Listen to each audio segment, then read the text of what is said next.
Slowly, slowly but surely. La la la, la la la la la, la la la la la, la la la la la. Don't you know?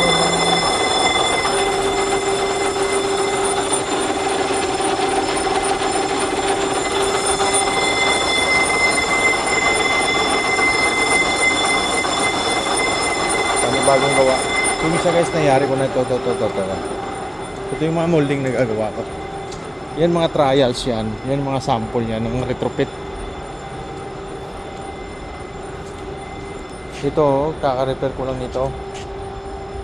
Ito, kasi nabalian ng bolt, puro to damage. Pero yan yung mga iba't ibang size ng trial.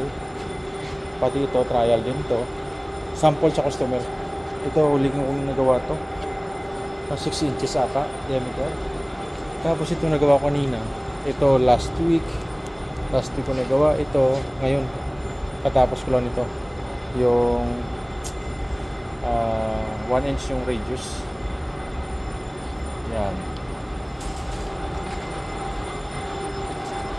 Ngayon ito may nakasalang pa dyan. Bago naman ito. Yung plano nila. Yan.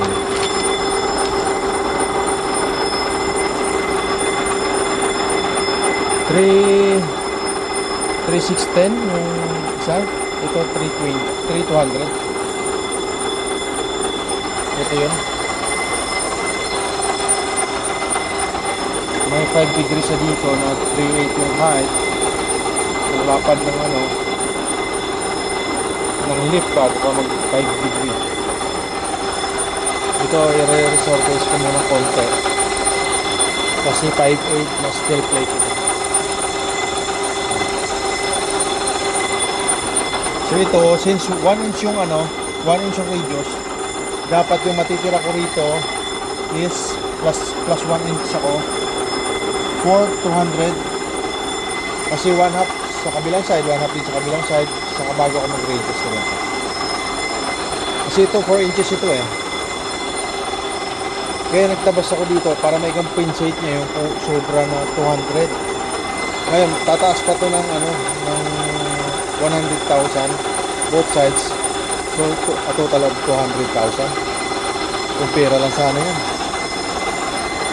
maganda. Okay guys, pauwi na rin naman ako kasi